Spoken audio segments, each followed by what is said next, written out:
আমরা আসলে ৫ আগস্টের পর যেটা দেখেছিলাম যে কয়েকটা সংলাপ হচ্ছে। সংলাপটা কীরকম, এই যে ধরেন ছাত্র রাজনীতির ভবিষ্যৎ কী হবে বা কোন রূপরেখায় হবে, এই ধরনের কিছু সংলাপ হচ্ছে, যেখানে এক্সিস্টিং যে দলগুলো আছে প্রত্যেকটা দলকে পাশাপাশি রেখে তাদের মধ্যে একটা সংলাপের আয়োজন করা হচ্ছে, যেখানে শিক্ষার্থীরাও থাকছে এবং দলগুলোও থাকছে। কিন্তু আমরা যেটা লক্ষ্য করেছি পরবর্তী গত 1 বছরে এই সংলাপের জায়গাটা অনেক কমে গেছে, বা এরকম হচ্ছে যে ধরেন সংলাপ হচ্ছে কিন্তু সেখানে এমন প্রশ্ন উঠছে যে এই সংলাপগুলো আসলে ইনক্লুসিভ হচ্ছে না।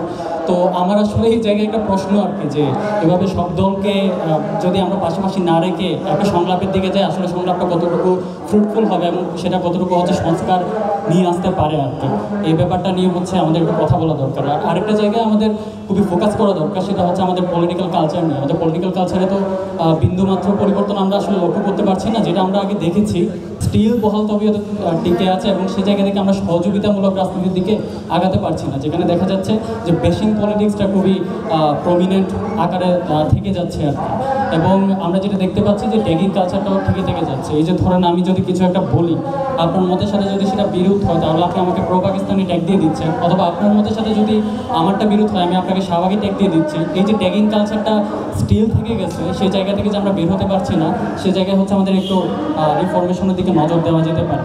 জুলাই অভ্যুত্থানে আমাদের যে নিপীড়িত ঐক্য ছিল, জুলাই অভ্যুত্থান কিন্তু একটা ব্যাপার খুবই গুরুত্বপূর্ণ। সেটা হচ্ছে ধরেন প্রত্যেকটা আন্দোলনের তো আন্দোলন বা গণঅভ্যুত্থানে এক ধরনের রাজনৈতিক লক্ষ্য থাকে, এক ধরনের অভিষ্ট থাকে। আমাদের জুলাই অভ্যুত্থানে কিন্তু ওইভাবে বলতে গেলে আমাদের কোনো রাজনৈতিক লক্ষ্য ছিল না।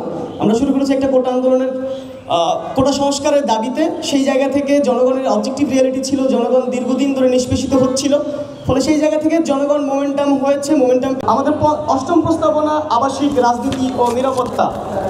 সন্ত্রাসী ছাত্রলীগের দখলদারিত্বে হলে টর্চার ও সহিংস রাজনীতির কারণে শিক্ষার্থীরা রাজনীতি থেকে বিচ্ছিন্ন হয়ে পড়েছে। আমরা স্পষ্ট বলতে চাই, ছাত্রলীগ যাতে এতদিন পর্যন্ত ক্যাম্পাসে যে রাজনীতি করেছে সেটাকে ছাত্র রাজনীতি বলে না, সেটা একটা অপরাজনীতি, সেটা একটা দখলদারিত্বের রাজনীতি। ফলে এইটা উদাহরণ হিসাবে রাখা যাবে না। হলের সম্পূর্ণ নিয়ন্ত্রণ প্রশাসনের হাতে থাকতে হবে। হলের শিক্ষার্থীরা নিরাপত্তাহীনতার